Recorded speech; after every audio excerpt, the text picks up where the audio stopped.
اعوذ باللہ من الشیطان الرجیم بسم اللہ الرحمن الرحیم۔ ایک دفعہ کا ذکر ہے، بغداد کے شہر میں ایک کارپینٹر رہتا تھا۔ اپنی عمر کے آخری حصے میں اس نے زیادہ تر وقت اخروٹ کی لکڑی سے اس نے ایک شاندار ممبر تراشنے میں صرف کیا۔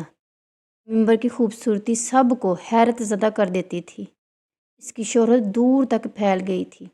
جب بھی کوئی بغداد آتا، اس کارپینٹر کو تلاش کرتا، اس کے پاس آ کر کہتا ممبر ہمیں بیچ دو، لیکن اس کا جواب ہمیشہ ایک ہی ہوتا، اس ممبر کی مسجد اقصیٰ ہے۔ اس زمانے میں یروشلم صلیبیوں کے پاس تھا۔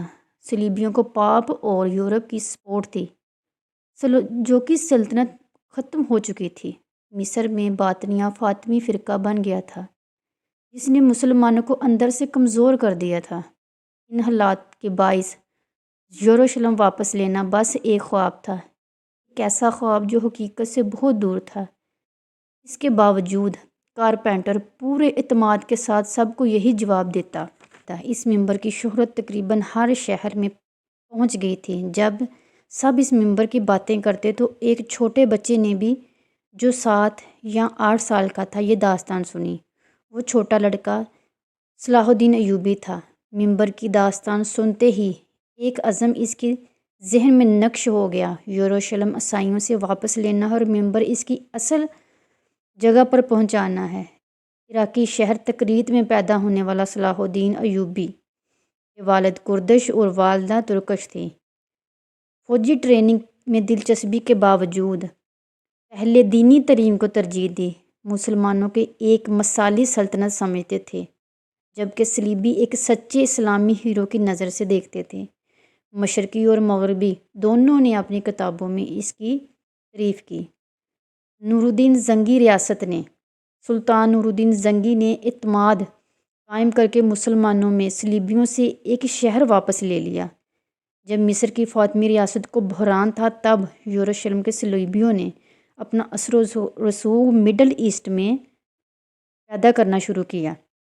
صلیبیوں نے 1168 میں قاہرہ کا گھیراؤ کر لیا۔ سلطان نور الدین زنگی نے بھی اپنی نظریں مصر پر جما لی، کیونکہ مصر پر کنٹرول پانے کا مطلب اپنے دشمن پر جنگی برتری حاصل کرنی تھی۔ فاطمی ریاست نے نور الدین زنگی سے مدد طلب کی۔ سلطان نور الدین زنگی نے اپنے ایک کمانڈر شیرکو اور صلاح الدین کو روانہ کیا۔ شیرکو نے پورے مصر کو صلیبیوں سے پاک کر دیا۔ ان کامیابیوں کے باعث شیرکو کو مصر کا بادشاہ مقرر کر دیا۔ کی جلد ہی وفات ہو گئی۔ چچا کی وفات کے بعد صلاح الدین ایوبی کمانڈو اور مصر کے وزیر بنے۔ مصر پر کنٹرول کے بعد انہوں نے فوج کو دوبارہ منظم کیا۔ آخرکار 1171 میں نور الدین زنگی کے حکم پر انہوں نے باطنیہ فاطمی ریاست کی حکومت کا خاتمہ کر دیا۔ اس دوران انتہائی غمناک خبر ملی۔ سلطان نور الدین زنگی وفات پا گئے تھے۔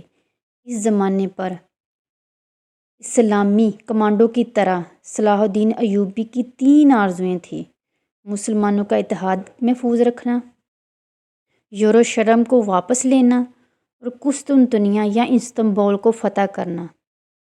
لکھنے والے کسی ادیب نے لکھا کہ یروشلم کے لیے ان کے غم کا بوجھ اتنا زیادہ تھا جسے پہاڑ بھی نہ اٹھا پائیں۔ یوں محسوس ہوتا تھا جیسے کوئی ماں اپنے کھوئے ہوئے بچے کے غم میں ہو۔ وہ اپنے گھوڑے پر سوار ہو کر نکلتے، مسلمانوں کو یروشلم کی آزادی کی خاطر جہاد پر بلاتے۔ وہ کہتے، جب تک یروشلم اور مسجد اقصیٰ صلیبیوں کے قبضے میں ہے، میں کیسے مسکراؤں، میں کیسے اطمینان پاؤں، میں کیسے کھانا کھاؤں اور کیسے رات کو چین کی نیند سوؤں۔ اس طرح انہوں نے فوجیں دوبارہ منظم کی اور جمع کی۔ اس دوران یروشلم کا بادشاہ مر گیا۔ گی اول سونیا اس کا جانشین بنا۔ صلاح الدین ایوبی نے قدم با قدم آگے بڑھنا شروع کیا۔ انہوں نے حلب پر قبضہ کرنے سے پہلے دیار بکر، حران، عرفہ، زرقہ جیسے علاقے فتح کر لیے۔ سلطان نے سب سے پہلے طبریہ شہر کا گھیراؤ کیا۔ کا مقصد یروشلم کے بادشاہ اور اس کی فوجوں کو شمالی فلسطین میں تبریہ کے قریب حطین میں لانا تھا، کیونکہ انہوں نے میدان جنگ وہاں لے جانے کا منصوبہ بنا رکھا تھا۔ حطین اپنے پانی کے کنوؤں کے لیے مشہور تھا۔ صلاح الدین ایوبی نے پہلے ہی پانی کے کنوؤں پر قبضے کر لیے تھے، انہیں پتھروں اور ریت سے بھر دیا۔ اس طرح پانی کے کنویں استعمال کے قابل نہ رہے، اور جب بادشاہ اور اس کی فوج حطین پہنچی تو اور کنوؤں کو دیکھ کر سخت افسوس میں ہو گئے۔ پوری فوج سخت گرمی میں، پیاس اور تھکن کے باوجود جنگ کرنے پر مجبور تھی۔ حطین کی جنگ 4 جولائی کو شروع ہوئی۔ اس جنگ میں یروشلم کے بادشاہ گیوولسینیا او کی زیر قیادت میں صلیبی فوجوں کو شکست ہوئی۔ اس کامیابی کے بعد صلاح الدین جنگی نے تیزی سے دوسرے علاقے فتح کرنے شروع کر دیے۔ مسلمانوں کو تقریباً پوری یروشلم کی سلطنت پر کنٹرول حاصل ہو گیا۔ انہوں نے عکا، تبریہ، اقلا، نائلس، رملہ اور غزہ سمیت بہت سے قلعے فتح کر لیے۔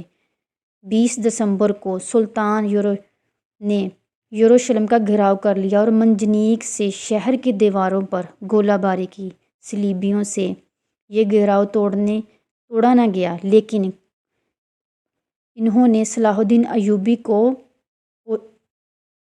محفوظ راستہ طلب کرنے کی کوشش کی اور اپنی جان بخشی اور فصلوں کی حفاظت اور گھروں کے تحفظ، مسلمانوں کی رہائی کا مطالبہ پیش کیا تاکہ تعاون کرے۔ صلاح الدین ایوبی نے ان کی یہ مطالبہ قبول کیا۔ واقعہ معراج مقدس موقع پر 27 رجب 832 ہجری بھی مطابق 2 اکتوبر 1177 کو جمعۃ المبارک کے دن یروشلم فتح ہو گیا۔ ان کی مسجد اقصیٰ اور یروشلم کے شہر میں ان کی قیادت میں بے شمار اسپتال، مدرسے، مسجدیں تعمیر ہوئیں۔ اسلام کے اس عظیم سپاہی نے 4 مارچ 1193 کو دمشق میں وفات پائی۔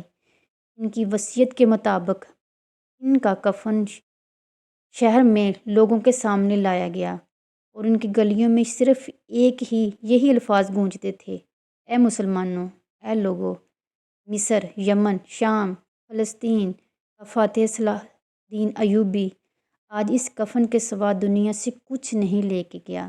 اس سے عبرت پکڑو اور دنیا کے دھوکے میں مت آؤ۔ آپ کو یہ سٹوری کیسی لگی؟ پلیز لازمی کمنٹ میں بتائیے گا۔